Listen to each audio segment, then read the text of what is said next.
আসরের নামাজের পরপর মুষলধারে বৃষ্টি শুরু হইছে। আর এদিকে ছেলে, ছেলের বাবা এরা সবাই বলতেছে এইরকম বৃষ্টির মধ্যে কুরকুরা মুড়মুড়া কিছু খেলে খুব ভালো লাগতো। তো তখনই মনে, মনে ভাবলাম তাদেরকে কিছু কুরকুরা মুড়মুড়া বানায় দেওয়া উচিত। তো কি বানায় দেওয়া যায়? সাথে, সাথেই আগে ৩ টা আলু সিদ্ধ করতে বসায় দিয়ে আসলাম।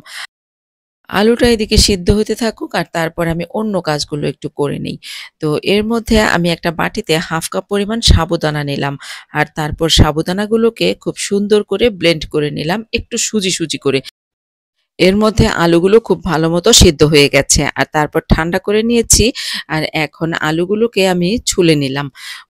আর তারপর আমি একটা গ্রেটার নিলাম। গ্রেটারে কিন্তু বড় সাইজের ছিদ্রও আছে, ছোট সাইজেরও আছে। আপনারা ইচ্ছে করলে কিন্তু বড় ছোট ২ টার যেকোনো একটা দিয়ে করতে পারবেন। তো আমি বড়টা দিয়ে অল্প একটু করলাম কিন্তু আমার মনে হলো যেন ছোটটা দিয়ে করলেই ভালো হবে। তো ছোটটা দিয়ে আমি ৩ টা আলুই এভাবে গ্রেট করে নিলাম। যেহেতু সেদ্ধ আলু গ্রেট করা কিন্তু খুব একটা কঠিন না, খুবই সহজ। তারপর গ্রেট করা আলুগুলো আমি একপাশে রেখে দিলাম আর এখন এর মধ্যে পেঁয়াজ কুচি, কাঁচামরিচ কুচি আর ধনেপাতা কুচি দিলাম। তারপর এখানে পরিমাণ মতন লবণ, হলুদের গুঁড়া, মরিচের গুঁড়া, জিরার গুঁড়া, গরম মসলার গুঁড়া আর হচ্ছে কাবাব মসলা। এখানে ইচ্ছে করলে কিন্তু চাট মসলাও দিতে পারেন। আর তারপর হাত দিয়ে এগুলো খুব ভালোভাবে মেখে নিতে হবে। মাখা হয়ে গেলে আলুগুলোর সাথে মিশাতে হবে। আর তারপর যেই সাবুদানাগুলো আমি ব্লেন্ড করে রেখেছিলাম, সেই ব্লেন্ড করা সাবুদানাগুলো এখানে দিয়ে দিতে হবে। সবগুলোই আমি দিয়ে দিলাম আর তারপর হাত দিয়ে খুব ভালো করে মেখে নিতে হবে।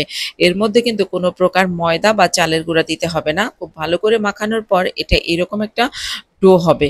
আর তারপর আমি একটা স্টিলের থালা নিলাম, এর মধ্যে অল্প একটু তেল মেখে নিয়েছিলাম। আর এখন এই ডোটা এই থালার মধ্যে নিয়ে খুব ভালো মতো চেপে, চেপে সমান করে নিতে হবে। তো এভাবে সমান করা হয়ে গেলে চাকু দিয়ে চিকন, চিকন করে লম্বা, লম্বা করে কেটে নিতে হবে। ঠিক এমন করেই চিকন, চিকন করে লম্বা, লম্বা করে কেটে নিতে হবে। এর চেয়ে বেশি মোটা করলে কিন্তু ভালো লাগবে না। আর তারপর এভাবে কাটা হয়ে গেলে এখান থেকে এভাবে করে তুলে নিতে হবে। যেহেতু নিচে তেল ব্রাশ করা আছে খুব সুন্দর করেই কিন্তু উঠে যাচ্ছে। তো সবগুলো পিসই কিন্তু আমি এভাবে তুলে নিলাম। এখন চুলায় আমি একটা কড়াই বসিয়ে দিয়েছি আর তার মধ্যে পর্যাপ্ত পরিমাণে তেল দিয়ে দিলাম।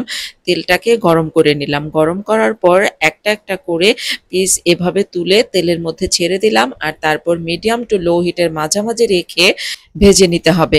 অনেক বেশি আগুনে ভাজলে কিন্তু উপরটা পুড়ে যাবে আর ভিতরটা কিন্তু কাঁচাই থেকে যাবে। তবে একটা সতর্কতা, সাথে, সাথে কিন্তু নাড়া দেওয়া যাবে না। তাহলে কিন্তু এগুলো ভেঙে যাবে।